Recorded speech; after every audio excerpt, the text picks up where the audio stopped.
পাহাড় মানেই আমার কাছে খোলা আকাশ, প্রাণ ভরে শুদ্ধ বাতাস আর শান্ত বিস্তৃত সবুজ বনানী, যা থেকে আপনার বায়ু দূষণ আর দৃষ্টি দূষণ দুটোই একটু কমবে।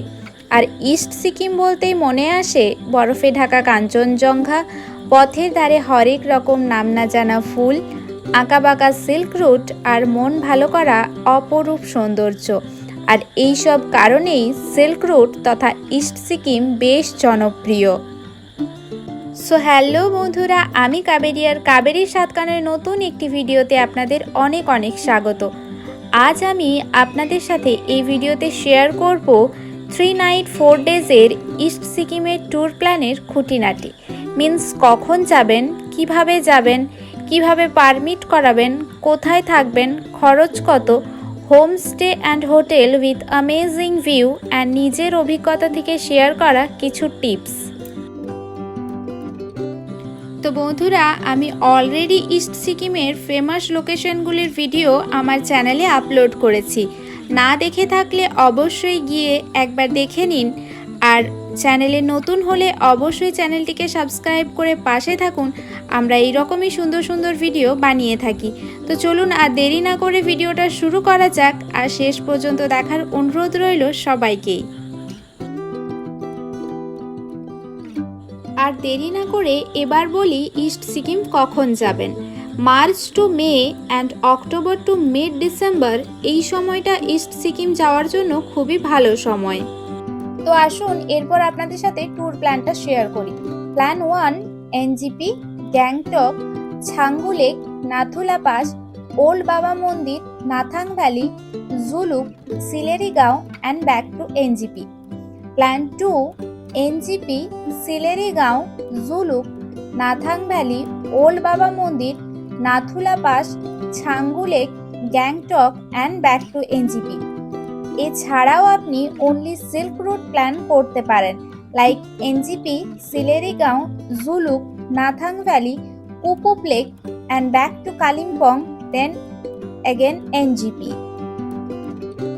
আমরা এই পুরো ট্যুরটা কমপ্লিট করার জন্য সেকেন্ড প্ল্যানটা চুজ করেছিলাম, তবে আপনি আপনার সুবিধা মতো যে কোনো একটি প্ল্যানকে চুজ করতে পারেন।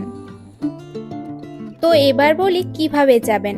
আপনার কাছে ট্রেন স্টেশন থেকে পৌঁছে যান এনজিপি, তবে ট্রেন না থাকলেও অসুবিধা নেই, সরকারি বেসরকারি অনেক বাস রয়েছে, বাসে করে পৌঁছে যান শিলিগুড়ি।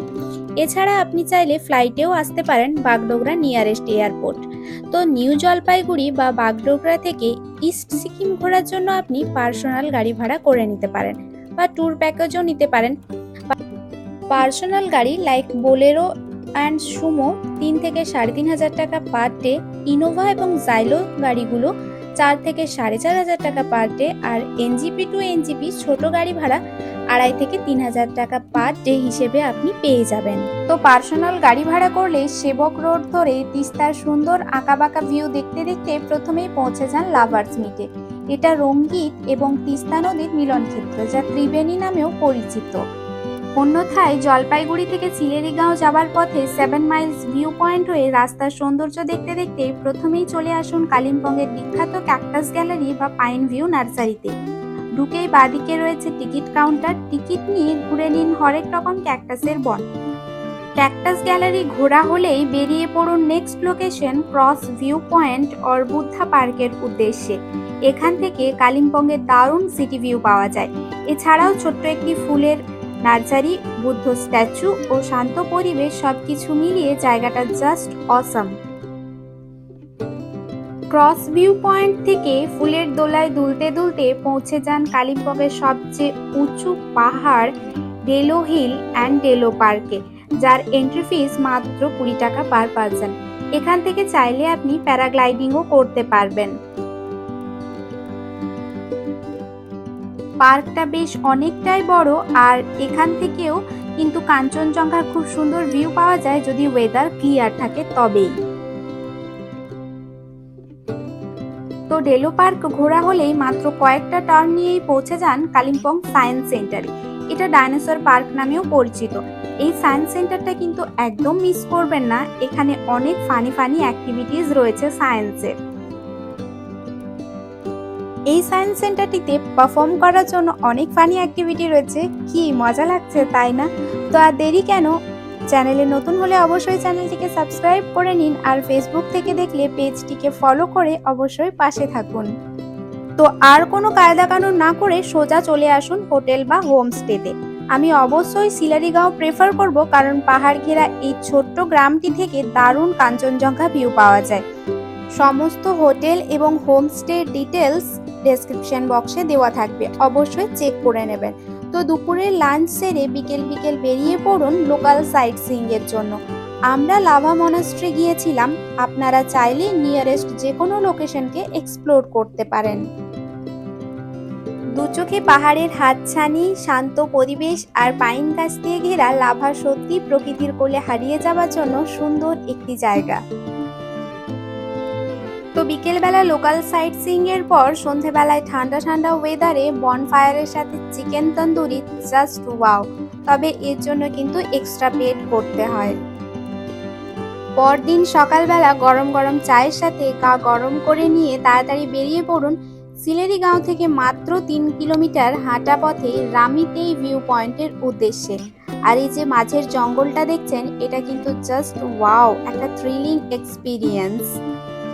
রামিতেই ভিউ পয়েন্ট প্রায় 6500 ফিট উচ্চতায় অবস্থিত, আর ওয়েদার ক্লিয়ার থাকলে এখান থেকে তিস্তার অনেকগুলো বাঁক সুন্দরভাবে দেখা যায় এবং ডান দিকে কাঞ্চনজঙ্ঘার এক অপূর্ব সুন্দর দৃশ্য উপভোগ করা যায় এই ভিউ পয়েন্টটা থেকে। তো রামিতে ভিউ পয়েন্ট থেকে ঘুরে এসে ব্রেকফাস্ট সেরে নিয়ে বেরিয়ে পড়ুন সিকিমের উদ্দেশ্যে। আমাদের ট্যুর এজেন্ট ছিল প্রণয় প্রধান, এবং আমাদের দুজনের বাইরে খাওয়া এবং কেনাকাটা সবকিছু মিলিয়ে টোটাল খরচ হয়েছিল প্রায় 30,000 টাকার মতো। তো সিকিমে চেক ইন করার পরই প্রথমেই চলে আসুন রেনক, যেখানে সিকিমের সব থেকে বড় বিশ্ববিনায়কজির টেম্পল রয়েছে। বিভিন্ন রূপের গণেশ মূর্তি দিয়ে সাজানো এই মন্দিরে রয়েছে এক 16 হাতের গণেশজির সুন্দর মূর্তি। তো এখানে গণেশজির দর্শন করে চলে আসুন রংলি মার্কেটে। এখান থেকে চাইলে আপনি শপিং করতেই পারেন, গ্যাংটকের থেকে অনেক কম দাম এখানে, তবে অবশ্যই আপনাকে খুব ভালোভাবে বার্গেনিং করতে হবে। তো রংলি থেকে টুকটাক কেনাকাটা আর হালকা খাওয়া দাওয়া করে বেরিয়ে পড়ুন নেক্সট লোকেশন কিউখোলা ফলসের উদ্দেশ্যে। এই ফলসটা একেবারে রাস্তার ওপরেই অবস্থিত, আর চারিদিকে পাহাড় দিয়ে ঘেরা এই ফলসটার একটা আলাদাই সৌন্দর্য রয়েছে। পাহাড়ের সুন্দর সবুজ বনানীও কোনো না কোনোভাবে আমাদেরকে মোহময়ী করে তোলে। আর কিউখোলা ফলসের পরই আসবে বহু প্রতীক্ষিত সেই পাইন ভিউ ফরেস্ট।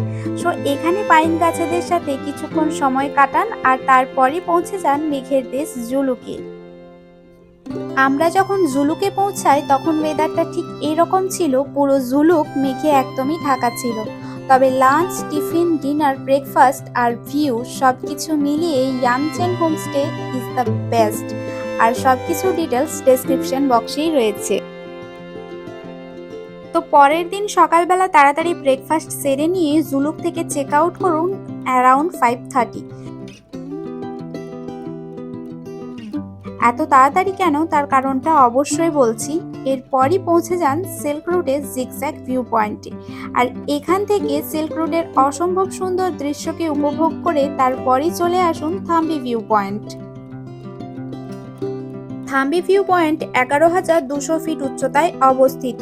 জুলুক থেকে তাড়াতাড়ি বেরোলে থাম্বি ভিউ পয়েন্টে এসে আপনি সুন্দর এক সানরাইজ এবং কাঞ্চনজঙ্ঘার এক দারুণ ভিউ উপভোগ করতে পারবেন। তবে মেঘে ঢাকা থাকার কারণে আমরা শুধু মেঘের খেলাই দেখেছি, অন্য কোনো ভিউ পাইনি।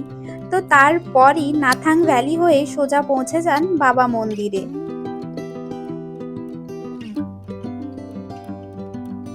ওল্ড বাবা মন্দির আসলেই জওয়ান বাবা হরভজন সিং এর একটি বাংকার। এখানে ওনার ব্যবহৃত সমস্ত জিনিসই সুন্দর করে সাজানো রয়েছে। পাহাড়ে গিয়ে আপনি কি ভিউ পাবেন সেটা অবশ্যই কিন্তু ওয়েদারের ওপর ডিপেন্ড করছে, তাই ভাগ্যে থাকলে আপনি স্নোফলও পেয়েই যেতে পারেন।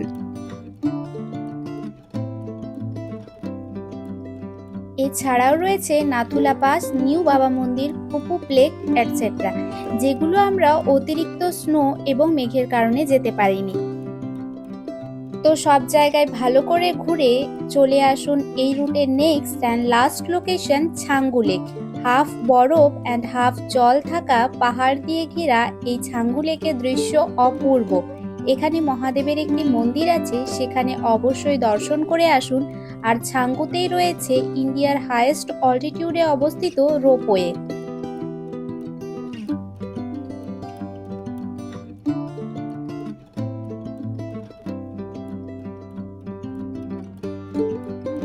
তো ছাঙ্গুতে নিজেদের মতন সময় কাটিয়ে এরপর যেতে হবে গ্যাংটকের দিকে। তো এই সময়টাতে আসুন আপনাদের সাথে শেয়ার করি আমাদের নিজেদের অভিজ্ঞতা থেকে কিছু কথা। প্রথমত, বর্ষাকাল ছাড়া যে কোনো সময়ই আপনি সিকিমে আসতে পারেন, তবে পাহাড়ের ওয়েদার ভীষণই খামখেয়ালি, তাই সাথে অবশ্যই ছাতা এবং গরম জামা কাপড় রাখবেন। সাথে কর্পূর এবং গরম জল এবং প্রয়োজনে অক্সিমিটারও ক্যারি করতে পারেন। আর পারমিটের জন্য ভোটার আইডি কার্ডের xerox, 7-8 copy passport size photos and বাচ্চাদের জন্য বার্থ সার্টিফিকেটের জেরক্স কপি ক্যারি করবেন। অ্যান্ড পারমিট করানোর সময় অবশ্যই একটি অক্সিজেন বটল নিয়ে নেবেন, তার কারণ এটা কিন্তু চেক করা হয়। পারমিট করানোর সমস্ত দায়িত্ব ড্রাইভার দাদাই নিয়ে থাকে, আর নাথুলা পাসের জন্য কিন্তু আলাদা করে পারমিট করতে হয়। আর প্যাকেজে ট্যুর করলে এক্সট্রা টাকা দিয়ে অন্য কোথাও যেতে হলে সেই জায়গার লোকেশন এবং কত টাকা লাগবে সেটা আগে থেকে ড্রাইভারের সাথে আলোচনা করে নেবেন, নইলে হয়তো অন্য কোনো জায়গায় নিয়ে গিয়ে আপনাকে বোকাও বানাতে পারে। তো ওয়েদার ঠিকঠাক থাকলে আপনি দুপুর 1:30 নাগাদ গ্যাংটকের হোটেলে পৌঁছে যাবেন। আমরা ছিলাম পাইন ক্রিস্ট ইন নামক এই হোটেলটিতে। গ্যাংটকের ভিড়ভাড় থেকে দূরে শান্ত একটা অফবিট জায়গা। লাঞ্চ সেরে নিয়ে একটু রেস্ট নিয়ে পর আমরা বেরিয়ে পড়েছিলাম জায়গাটা এক্সপ্লোর করতে। পরদিন সকালবেলা এখানে ব্রেকফাস্ট সেরেই বেরিয়ে পড়ুন রুমটেক অ্যান্ড রাঙ্কা মনাস্ট্রির উদ্দেশ্যে। দুটো খুবই ভালো স্পট, তবে এক্সট্রা টাকা দিয়েই যেতে হয়। আর গেলে অবশ্যই ড্রাইভার দাদার সাথে ভালোভাবে আলোচনা করে নেবেন। তবে আপনি যেতে না চাইলে এখান থেকে ব্রেকফাস্ট করে বেরিয়ে পড়ুন এনজিপির উদ্দেশ্যে। আশা করি আমাদের অভিজ্ঞতা থেকে শেয়ার করা এই ছোট্ট ভিডিওটি আপনার যাত্রাকে খুব সুন্দর করে তুলবে। এছাড়া আরও কোনো কোয়েরি থাকলে অবশ্যই আমাকে কমেন্ট করুন। ভিডিওটি ভালো লাগলে একটি লাইক অ্যান্ড চ্যানেলে নতুন হলে অবশ্যই সাবস্ক্রাইব করে পাশে থাকবেন। আর ভিডিওটি ইউজফুল মনে হলে অবশ্যই এটি শেয়ার করুন আপনার নিয়ার অ্যান্ড ডিয়ারের সাথে। তো দেখা হচ্ছে নতুন একটি ভিডিওতে, ততক্ষণের জন্য সবাই ভালো থাকবেন। টাটা।